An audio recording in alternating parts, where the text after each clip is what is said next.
एक व्यक्ति अपने पड़ोस में एक साहूकार के तौर पर वहां पर काम करता था व्यक्ति, उसके पास जाता है और जाकर कहता है कि मुझे कुछ पैसों की ज़रूरत है, उधार के तौर पर आप मुझे पैसे दे दीजिए। जैसे ही मुझ पर बनेंगे मैं मूल और ब्याज आपको समय समय पर देता रहूंगा। तभी जो साहूकार था वो कहता है कि पैसे तो मैं दे दूंगा, लेकिन आप मेरे पास गिरवी के तौर पर क्या रखोगे? क्यों? वो है व्यक्ति जो पैसे लेने गया था, वह अपनी बीबी को भी वहां पर लेकर गया था, जो कि बाहर दल्लान में बैठी हुई थी, जिसे हम चौक बोल देते हैं। साहूकार की नजर उसकी बीवी पर पड़ती है और कहता है कि ठीक है, मैं तुम्हें पैसे भी दे दूंगा और जो तुम पर पहला कर्जा है उसे भी माफ कर दूंगा। बस 1 महीने के लिए आप तुम जो है अपनी बीवी को मेरे पास भेज दो, मैं उसके साथ कुछ करना चाहता हूँ। बस इतना था कि यह जो कही गई बात थी, ये उस व्यक्ति के दिल पर लग जाती है और इसी बात से ऐसी घटना को अंजाम दे दिया जाता है जो कि अपने आप में चौंकाने वाला था। क्या है पूरा मामला, आज विस्तार से आप लोगों के सामने लेकर आऊंगा। तो आदाब, नमस्कार, सत श्री अकाल। मैं दीपक शर्मा आप लोगों के लिए लेकर आता हूं सच्ची घटनाओं पर आधारित कहानियां। उम्मीद करता हूं कहानी आपको पसंद आएगी। कहानी पसंद आए तो लाइक करना, वीडियो में अपनी राय देना, और जो मेरे चैनल पर अभी नए जुड़े हैं चैनल को सब्सक्राइब करके जाना, क्योंकि इस तरीके की सच्ची घटनाओं पर आधारित कहानियां आप लोगों के लिए मैं लाता रहता हूं। उत्तर प्रदेश का एक जिला है अमरोहा। अमरोहा का ही एक कस्बा लगता है हसनपुर। यह कहानी हसनपुर की है। हसनपुर में एक व्यक्ति रहा करता था जिसका नाम था हनीफ।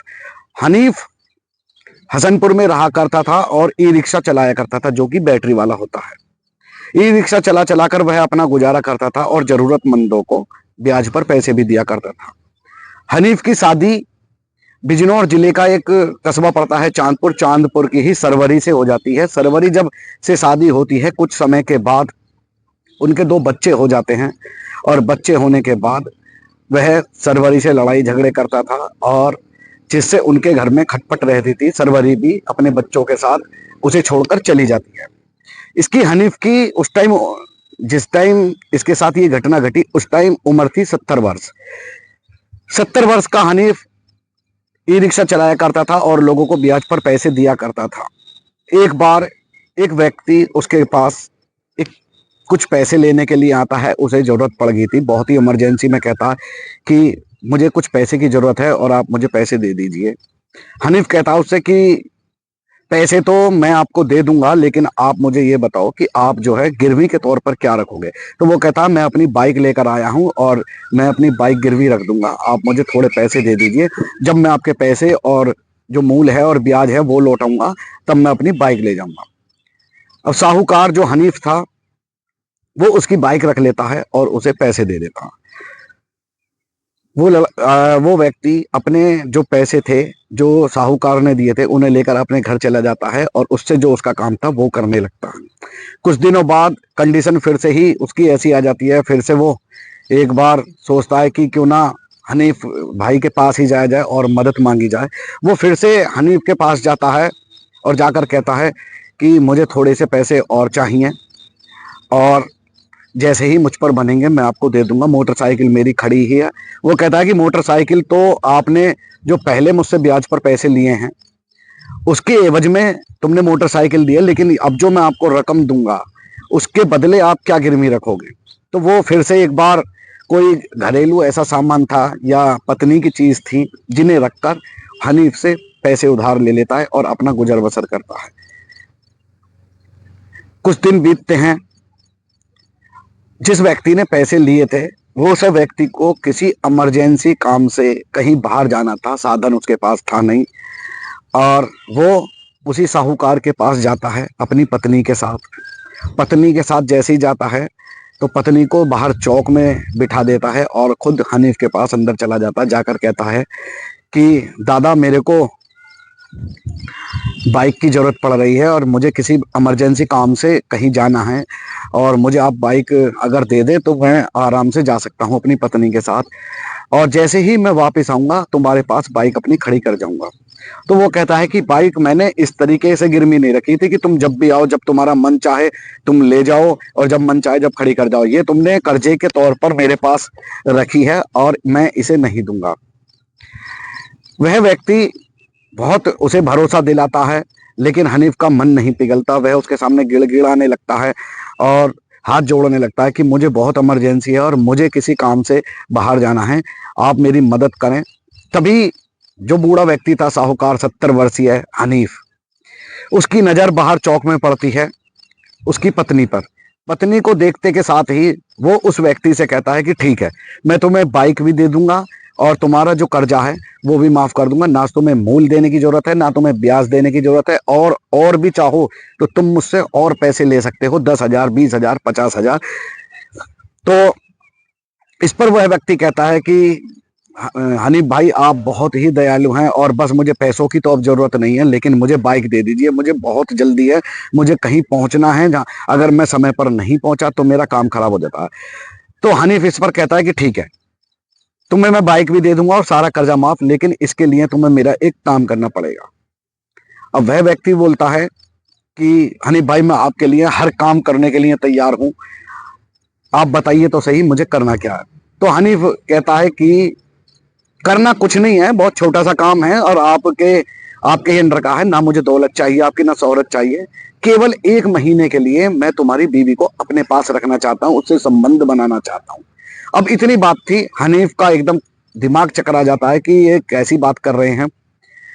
वो वहां से कहता है कि ना मुझे मोटरसाइकिल चाहिए, ना मुझे पैसे चाहिए, जब मुझ पर पैसे बनेंगे मैं आपको दे जाऊंगा आपके, और वहां से चला आता। लेकिन जो व्यक्ति था जिसकी पत्नी के बारे में हनीफ ऐसी बातें कर रहा था, उसके दिमाग में ऐसे ही चलने लगता है। वो वहीं पर जब देखता है कि घर में कोई नहीं है, हनीफ अकेला है, तो बहुत जल्दी से, इसी पर उनकी गुस्सा गुस्सी हो रही थी, लड़ाई झगड़ा हो रहा था, तभी पत्नी के साथ मिलकर वह व्यक्ति हनीफ के गले में उसके गमछा डालकर उसका गला दबाकर हत्या कर देता है और बेड में उसकी लाश को दबा देता है।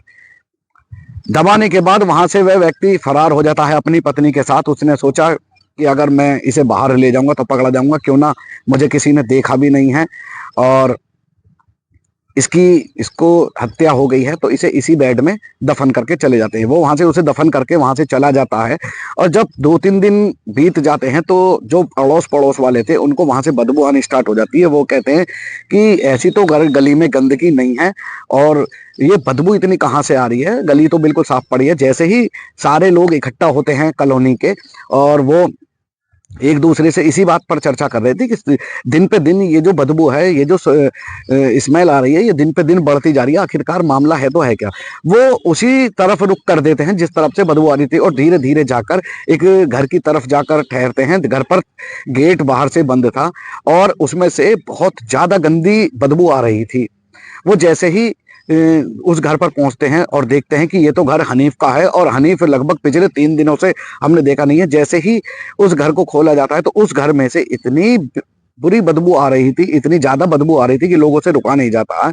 उनमें से ही एक लोग 112 नंबर पर डायल करता है। वहां पर मौके पर पुलिस पहुंच जाती है। पुलिस पहुंचने के बाद जैसे ही वहां पर छानबीन करती है तो देखा जाता है कि बेड जो है, जिस पर गद्दा बिछा हुआ है, गद्दे को हटाकर जब बेड का बक्सा उघाड़ कर देखती है तो उसमें एक डेड बॉडी मिलती है। शिनाख्त करने के बाद अड़ोसी पड़ोसी बताते हैं कि ये तो हनीफ भाई हैं, हनीफ भाई की बॉडी है। जब पुलिस अपनी पूरी इन्वेस्टिगेशन कर रही थी तब पुलिस को धीरे धीरे एक सुराग मिलता है कि ये ब्याज पर पैसे दिया करता था। अब उन सबकी डिटेल निकाल ली जाती है कि किस किस लोगों को इसने ब्याज पर पैसे दिए थे, कहीं उन्हीं का तो हाथ नहीं। ऐसे ही इन्वेस्टिगेशन को करते करते पुलिस उस व्यक्ति तक पहुंच जाती है जिसने इस घटना को अंजाम दिया था। उसने जब उन दोनों मियां बीबी को पकड़ा और उनसे पूछताछ की तो उन्होंने ऐसा खुलासा बताया जिससे पुलिस भी हैरान थी और लोग बाग भी हैरान थे। उसने बताया कि उधार देने के लिए ये सामान गिरवी रखता था, मेरी मोटरसाइकिल भी रख दी थी। एक दिन मैं मोटरसाइकिल की मुझे जरूरत पड़ी और मैं मांगने गया तो इन्होंने मेरी पत्नी के लिए कहा कि 1 महीने के लिए मुझे अपनी पत्नी दे दो, मैं उसके साथ कुछ करना चाहता हूँ, संबंध बनाना चाहता हूँ और मैं आपका सारा कर्जा भी माफ कर दूंगा।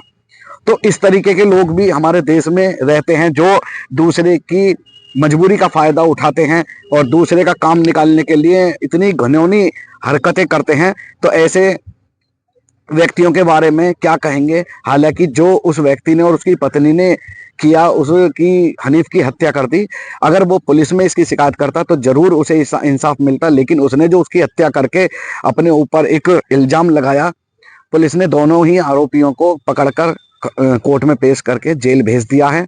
लेकिन इस कहानी में मैं यही कहूंगा कि बहुत से ऐसे साहूकार हैं जो दूसरों का मजबूरी में काम निकालने के लिए उससे इस तरीके की शर्तें रखते हैं जो कि एक पति नहीं कबूल सकता।